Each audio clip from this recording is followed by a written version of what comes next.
Happy holidays. As you can see, I have my Christmas tree up. This is my first video with it up, so naturally I had to change the angle a little bit so y'all could see it.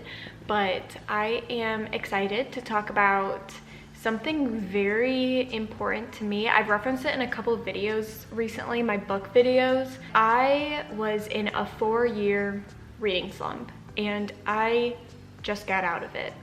For those of you who don't know, a reading slump is when you go through a period of time. It could be a couple weeks, it could be a couple years, like in my situation, where you just cannot get yourself to pick up a book. People can get into reading slumps a bajillion different ways. For me, it was because I was at college. I was doing a lot of textbook reading, so I was really burnt out from reading when it was time to chill. So I would just watch Netflix shows. Also, I met my husband my freshman year. So for 4 years, if we did have free time, we were most likely doing something together. Honestly, I don't think it was any one thing. I think it was just a compilation of multiple things. So basically, you can be in a reading slump because of your situation like me, or maybe you've read a couple books back to back that you didn't really love.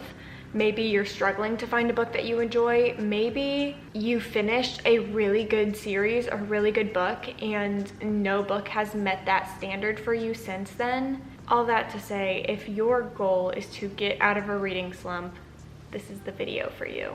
So I'm gonna walk you through 3 main things. First of all, I'm gonna recommend books to get you out of a reading slump, but not specifically book series, but the types of books you want to read. Then also, I want to show you how to recondition yourself to love reading. And then third off, I have a list of a couple challenge ideas of things that helped me rekindle my love for reading. So like more advanced, I would say. Okay, so we are gonna start off with book selection. One that's really good is rereading an old favorite. This is all about jogging and not sprinting. You're not gonna get out of a reading slump by reading super advanced 1,000-page books off the bat. So for me, the first Harry Potter book will always revive my love for reading because that is the most nostalgic book that I have on my bookshelf. Next is an easy short read, something that is a couple reading levels below you. Is going to be very easy to read but still enjoyable, so that will hopefully kickstart the passion for reading again. This one is based off a movie you love. This could be anything really, or even a book based off a movie that's about to come out. This one might be controversial, but you could even start reading a very large series. If the reason why you're in a book slump especially is because the act of reading a story and getting connected to a plot and characters and then just having to move on to a whole new plot and characters is hard for you, maybe reading a large series is exactly what you need to just fully get invested and kind of rebuild that passion again. Next is like a TV show you love. For people who love Bachelor or Bachelorette, drama, reality type shows, I would recommend this selection. So you can do some research about your favorite TV shows that you love to binge watch and books like them. Next, I put based off the current season. For me, The Night Circus is a very Christmas and fall type book. Also, so were the Harry Potters, frankly. But I know a lot of people who weren't readers this past summer who read The Summer I Turned Pretty, and it kind of romanticizes a season. So if you're very into like seasonal aesthetics and seasonal bucket lists and you just like live in terms of seasons, I would recommend reading a book associated with the season that you're in. Another one is a popular series you've been dying to read, and I don't know if this one's super popular, but I would absolutely recommend the Stalking Jack the Ripper books. If someone's looking for just a really good series that's highly recommended by myself, truly. I've read and reread these books multiple times, so I will always recommend them. This is a tip that I personally have never heard before. My husband is bilingual, and he told me once that he tried to read certain books in English and then he tried to reread the same books in Polish, and one actually came a lot easier to him. So if you're bilingual, I would recommend, if you're maybe struggling to read in one language, try reading the same exact book in a different language. I thought that was the most mind-blowing thing. Obviously, I'm not fluent in French, so if I'm ever picking up a French Harry Potter book, I'm doing it to educate myself.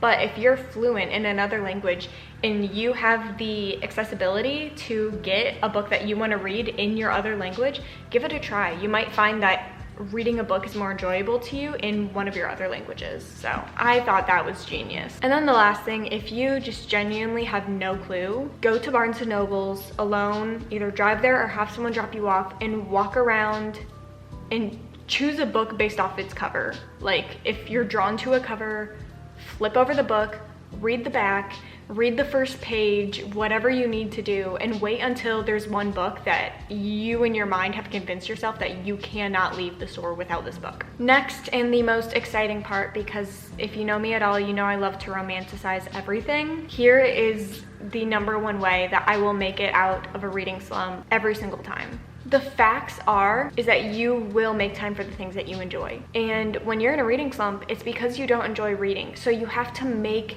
reading enjoyable. And there are many ways you can do this. First of all, know what time of day that you are actually alive. If you are more of a morning person like me, try to set aside time to do this on like a Saturday morning. Whereas if you are a night owl, maybe wait to do this like after dinner or later in the day. Or if you thrive at noon, do this at noon. But you will be setting aside a couple hours to do this, an hour at the least, I'd say. But get cozy. You're not gonna be able to enjoy reading in your skinny jeans. You're just not. For me, it's oversized sweaters and biker shorts, and sometimes fuzzy socks if it's cold. And this even includes your hair. If you wear glasses or contacts, I know that if I start reading in contacts, after an hour, I'm gonna have to change into glasses. So I'll just change into glasses before I even sit down to read. I know that I prefer reading with my hair down, but I used to prefer reading with my hair up. So throw up your hair before you even start reading.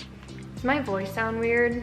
Is that just me? Next, you're gonna wanna prep your station, okay? You are going to want to get yourself a snack and a drink. Snack is whatever you want, but for me, drink is either coffee or tea or hot chocolate. Also, just have a water close by. You're pretty much trying to make it so that once you sit down, you don't have any excuses to get back up and stop reading. Now, these next things are very extra and they might not be for everyone, but for me, this is like icing on the cake.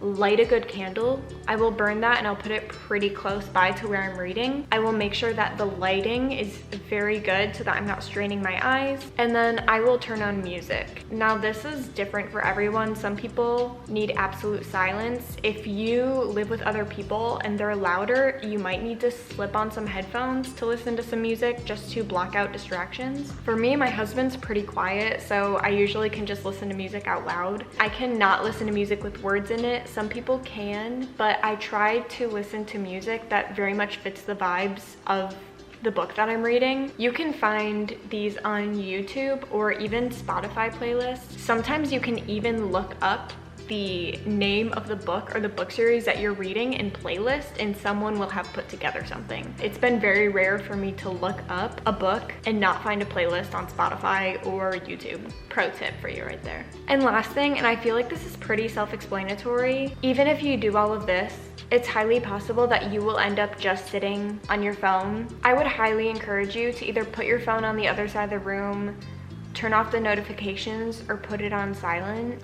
Now, the fun part, if you are subscribed to my channel at all, it was most likely because of my 24-hour reading challenge, which was so fun. And a lot of people will be surprised to know that I was in a reading slump up until I recorded that YouTube video. I joke that the video broke me because I read for 24 hours, went to bed, and then the next morning I immediately picked up a book and started reading. Some people think that's scary. To me, I thought it was hysterical. The next one, which is another book challenge that I have done, is the swapping your screen time for reading time. This is really great for honestly any hobby that you're trying to pick up, I would recommend switching any hobby you want for screen time. Another challenge you can do is read so many books in a week or a month or even a year. I feel like the so many books in a year can be fun in January, but then stressful in November and December. So I would say maybe start with like a month, whatever goal it is that you want to set for yourself, and then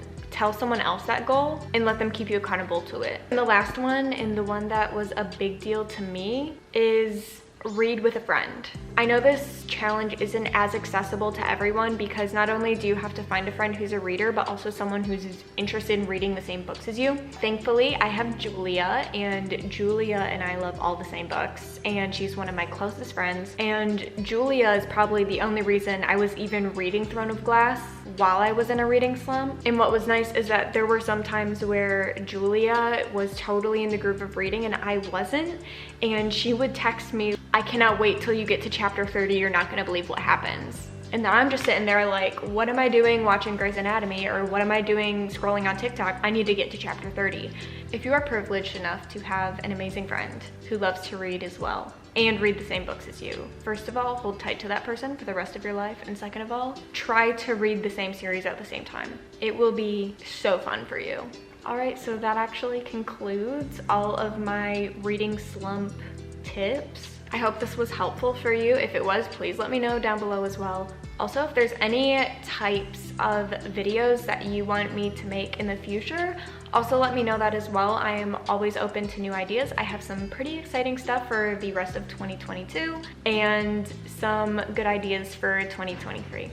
Well, that's all for this video. If you want to check out some of my other bookish videos in the past, I have my 24-hour reading challenge, which I would highly recommend, not being biased, and I'll see you next week.